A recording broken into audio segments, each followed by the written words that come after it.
అంటే మామూలుగా మీరు నేను అంటే పెద్ద తప్పేం కాదు, కానీ పవన్ కళ్యాణ్ ఒక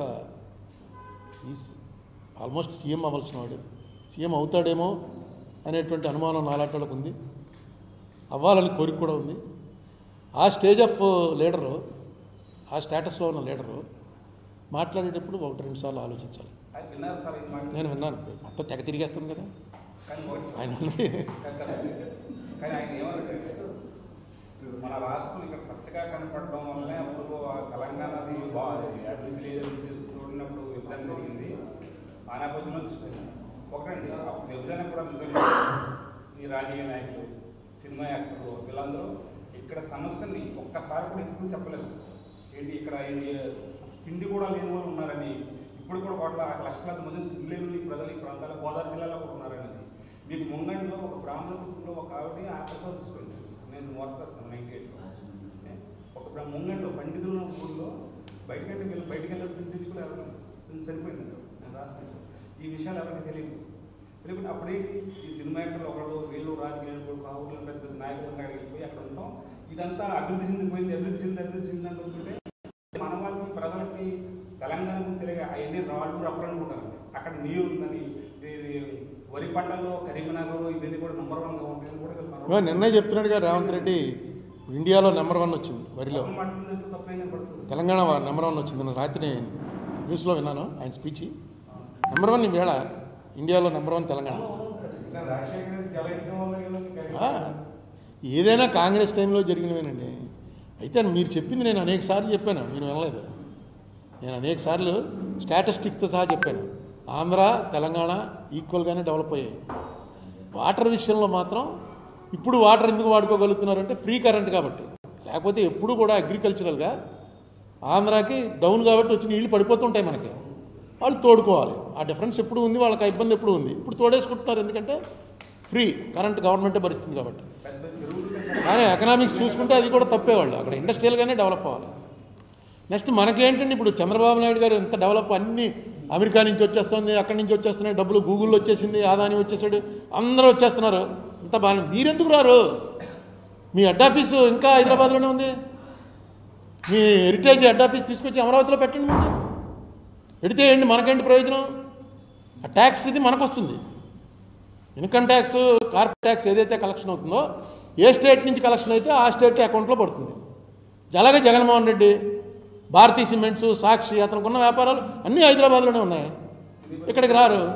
సినీ పరిశ్రమ సరే అది ప్రైవేటు, వాళ్ళని మనం అడగలేం, వాళ్ళకి ఇష్టమైతే చేస్తారు. అది వీళ్ళిద్దరు ముఖ్యమంత్రులను ఇద్దరు కూడా స్టేట్ డెవలప్మెంట్ కోసం, అందులో చంద్రబాబు నాయుడు గారు ప్రధానంగా.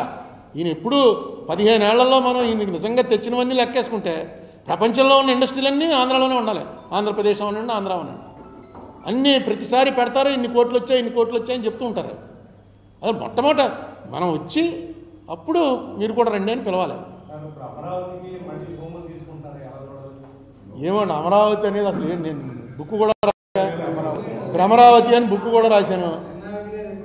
నాకు అర్థం అవ్వట్లేదు నిజంగా. నాకు అమరావతి ఏంటన్నది నాకు ఇప్పటివరకు ఏం చేస్తున్నారు, ఏం జరగబోతుంది అన్నది నాకైతే అర్థం కావట్లేదు. అంటే మోడీ గారు డబ్బులు ఇవ్వడం ఆయన జేబులో డబ్బులు ఏం కాదు, ఇక్కడ ఇచ్చారంటే మొత్తం ప్రపంచం అంతా ఎందుకు ఇవ్వట్లేదు స్పెషల్ కేటగిరీ స్టేటస్? ఇక్కడ ఇస్తే దీనికన్నా ముందు నుంచి డిమాండ్ ఉంది. బీహార్ ఉంది, రాజస్థాన్ ఉంది, మధ్యప్రదేశ్ ఉంది. ఎక్కడి నుంచి వాళ్ళకి ఏం చెప్పాలి? అందుకే దీనికి ఏదో డబ్బులు ఇస్తాం, ఆ డబ్బులు ఇస్తూ ఉంటారు, అది ఇవ్వరు. ఏ రూపాయి ఇచ్చినా పార్లమెంట్ ఆమోదించాలి. అక్కడ పార్లమెంట్ ఆమోదించే ముందు మొత్తం రికార్డులు పెట్టిన తర్వాత ఏ దేశానికి ఎంత ఇచ్చారు, ఏ రాష్ట్రానికి ఎంత ఇచ్చారో క్లియర్గా. దీనికి ఒక పద్ధతి ఉంది. ఊరికే పిఎంకి సంబంధించిన పిఎం రిలీఫ్ ఫండ్ ఇలాంటివేవో ఆయన సంతకం పెట్టి ఇచ్చేయచ్చు, కానీ దేశం ఉన్నటువంటి ఆర్థిక పెట్టడంలో ₹1 ఇచ్చినా సరే దానికి ఎలా ఇవ్వాలి అన్నదాని మీద చాలా ఇది జరుగుతుంది. మోడీ గారి టైంలో కాబట్టి అడిగేవాళ్ళు లేడు కాబట్టి వాళ్ళకి ఎలా కావాలంటే అలా రాయించుకుని ఇచ్చేస్తుంటారు. అది కూడా ఆంధ్రాకి నేను అనుకోవటం చంద్రబాబు నాయుడు మీద మోడీ గారిది, చంద్రబాబు నాయుడు గారిది కేవలం రాజకీయ స్నేహమే తప్ప వాళ్ళ మనస్సులు ఎప్పుడూ కలవవు. ఎందుకంటే వీళ్ళిద్దరూ ఒకళ్ళనొకళ్ళు చాలా తీవ్రంగా అవమానించుకున్నారు. ఒక ప్రధానమంత్రి స్థాయి మర్చిపోయి ఆయన రాజమండ్రి మీటింగ్లో ఏం మాట్లాడాడో మీరు అందరికీ గుర్తు. ఒక ముఖ్యమంత్రి స్థాయి మర్చిపోయి సాక్షాత్ అసెంబ్లీలో చంద్రబాబు నాయుడు గారు మోడీ గురించి, మోడీ భార్య గురించి ఏమన్నారో. అందుకని వీళ్ళది వేళ అవసరం. ఈవేళ జగన్ కొట్టాలంటే కలవాలనుకున్నారు, కలిశారు, కొట్టారు. ఇది ఎంతకాలం కొనసాగుతుంది అన్నది చూడాలి. అంతే తప్ప మోడీ గారు ఏదో ప్రత్యేక సాయం చంద్రబాబు మీద ప్రేమ కొద్దీ చేయరు. నెక్స్ట్ మొన్న బీహార్ ఎలక్షన్ గెలిచిన తర్వాత వాళ్ళకి కాన్ఫిడెన్స్ వచ్చేస్తుంది చంద్రబాబు నాయుడు గారు విత్డ్రా అవ్వడానికి. లేకపోతే కొంచెం వాజ్పేయి టైంలో కొంత ఉండేది ఏంటంటే చంద్రబాబు తప్పుకుంటే ఏమవుతుంది గవర్నమెంట్ అని. ఇప్పుడు ఆ లెక్క కూడా లేదు. చంద్రబాబు తప్పుకుంటే గవర్నమెంట్ ఏమవుతుంది పరిస్థితి.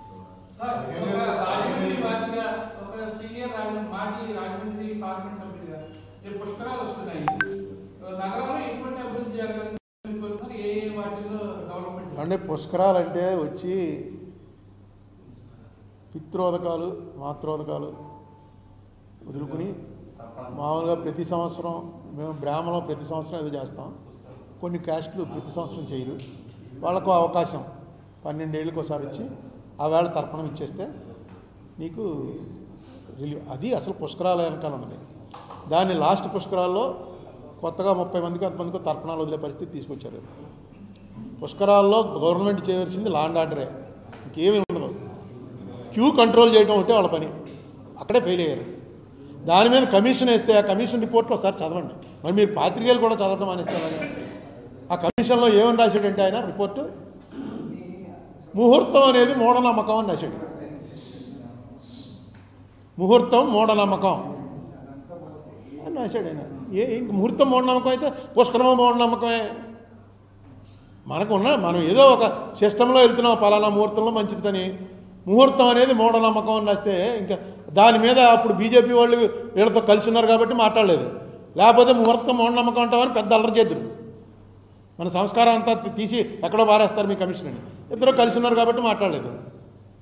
ఒకసారి చూడండి, నెట్లో ఉంది, మీకు పంపమంటే పంపుతాను నేను ఆ కమిషన్ రిపోర్ట్ మొత్తం. సోమయాజుల కమిషన్ నేను అనుకోవడం సోమయాజులు గారు రాయలేదు అది నేను అనుకోవడం. ఎందుకంటే అది వచ్చిన టైంకి ఆయన ఒంట్లో బాగలేదు. ఎవడో చేత వాళ్ళు రాయించేసుకున్నారు. సోమయాజులు గారు సంతకం పెట్టేసి ఉంటాడు. లేకపోతే సంతకం కూడా వాళ్ళు పెట్టేసి ఉంటారు. ఏం పెద్ద కష్టమేం కాదు.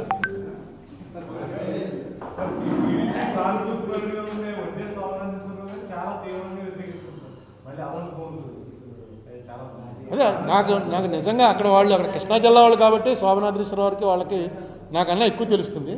నాకైతే అసలు ఇప్పటికి ఏం అర్థం అవ్వట్లేదు. ఎందుకు ఇంకా భూమి ఉన్న భూమిని ఉన్న భూమి ఇంకా ఫ్లాట్స్ ఇవ్వలేదు. ఫ్లాట్స్ ఇవ్వాలి.